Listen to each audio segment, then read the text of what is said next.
Teach Me Grappling. What's up, guys? Coach Brian here. I've got Aaron here helping me out. And today I'm going to show you guys what we did last night in last night's class here at Peterson Grapplers. Here's how I started out.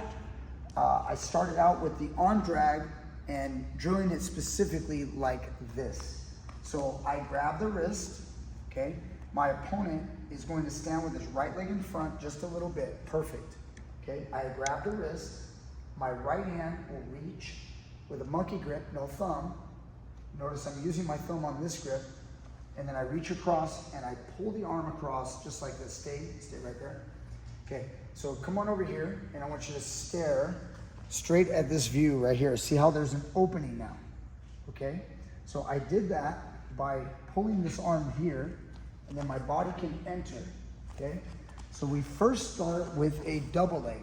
So I grab the wrist, I pull it across, I push off my left foot, and I go in. Now, his arm, many times, will get caught in the middle. What Aaron just did for me is he moved it out of the way to make it clean. I'm gonna show you again. You can move it out of the way to make it clean. So I move it like this, and I go here, double leg. See the step. I step between the legs, my head is up, push off the back leg, and we're good to go. Many times it won't happen like that. The arm will get trapped and sandwiched between you and your opponent like this. Okay? This is natural, it's going to happen, okay? So don't worry about it, and we're just drilling. Very simple. Grab the wrist, grab the wrist, grab the wrist, arm drag. See how I step? Even if we create a little bit of motion, we're not gonna dance around a lot, but even as I change angles,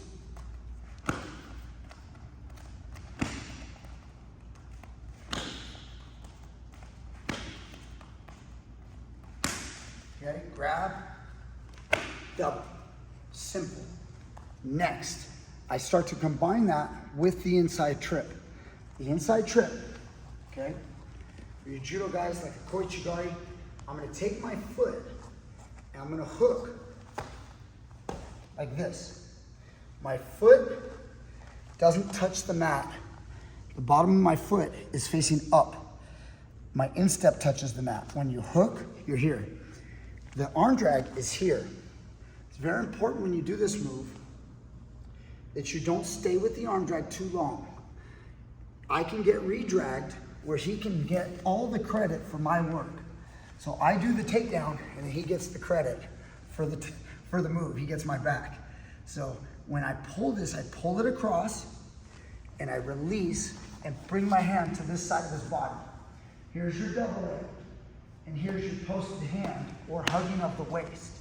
Okay, sometimes you'll post and you'll be right here. And now we're on top of the guy and then we can look to get into half guard or try to pass immediately, okay?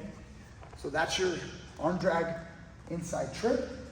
My opponent will have his right leg in front, left hand to his right wrist.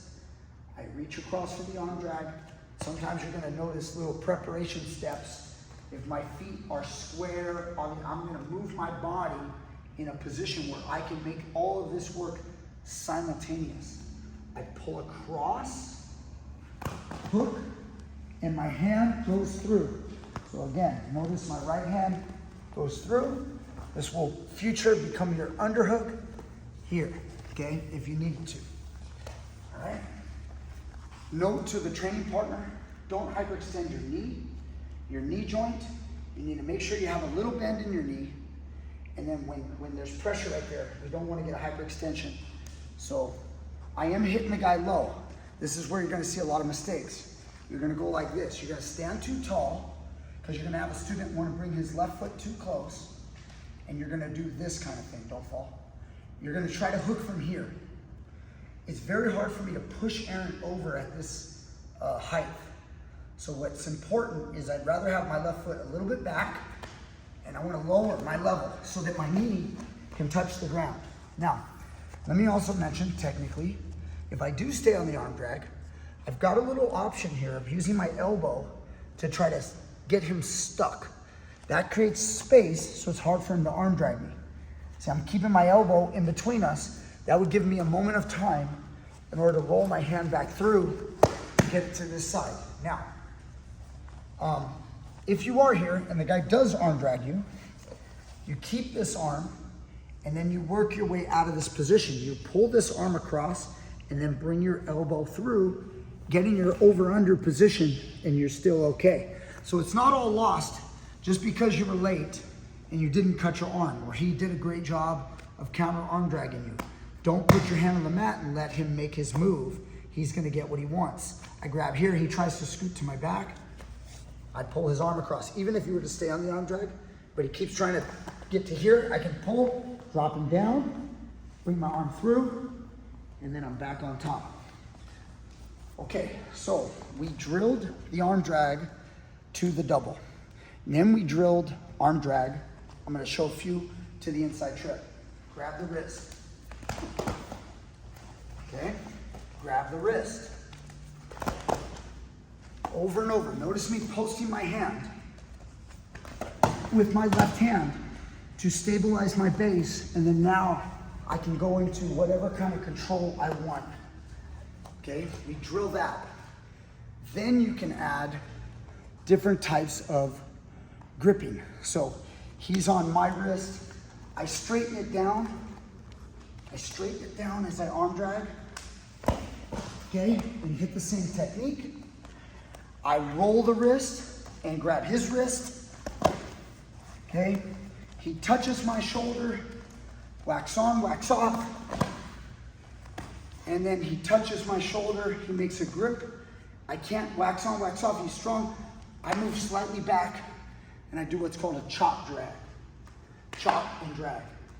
Okay, chop and drag right into the same technique. So many, many different ways to do it. Right now, we're always attacking one side. I encourage my students, don't try to be good on both sides. We want to be good at one side first. Don't become mediocre on both sides. Become really good on one side. Most of the champions, the best guys in the world, are not great on both sides. They usually have a favorite side. Sometimes they have a really good attack on the left and a really good attack on the right, but they are completely different moves, okay? That's okay. It's okay to have that imbalance. Eventually, yes, I want you to chase both sides. But in the short term, if you want to have some success, don't try to do it even on both sides. Do 50 on the left and 50 on the right. I would rather you do 100 on the left, okay? That's gonna get you the success that you're looking for, because ultimately you usually wanna win. You wanna be effective, okay? I can be the most balanced individual in the world, but if I'm mediocre, then you're the most balanced mediocre person in the world. Okay, let's try to chase higher than that. Then we can go after the other side. All right, enough is said about that. So we're doing arm drag to inside trip. If it ever fails and you don't hook the leg, so what? You have a double leg. Okay, so if I miss that foot, yeah, let's just say he steps out. Let's say I do this one. He steps out. You now have a double leg.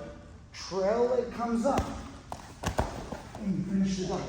However, so this move is awesome because you've got this double attack of double leg with the trip. It is possible sometimes to do this trip. I mean, he could be holding my wrist, and theoretically, I could just make the trip happen. I could just come here, and it's possible, if you make a guy step, it's possible. He's holding on to that wrist real tight, and I just pull him, and I just hit him there, that I could take him down. So you've got a trip combined with an arm drag, combined with a double leg, all together at once. So if some part of that chain fails, try to use the other part of that chain. Maybe it's the trip, maybe it's the double leg part. Maybe you just do an arm drag, everything misses. I can imagine a situation where you turn it into a single leg. So I don't trip him, I don't double leg him. I go here, and now I'm just rotating around and completing the arm drag portion. I mean, there's a lot of possibilities there. So, really cool move. It's incredible. Marcelo Garcia would use this a lot. Many, many other great jiu-jitsu guys have used it. Mark Schultz was really good with it. Man, if I remember correctly, Mark Schultz had it lefty. So, he was so good on that other side that most guys had no clue it was coming. So go practice this technique. It's an amazing move, all right? I hope you enjoyed. Thank you, Aaron. Like, share, subscribe. Comment down below. Tell me, have you ever hit this move before? And if you haven't, then you better go practice. I'll see you guys next time with more great stuff.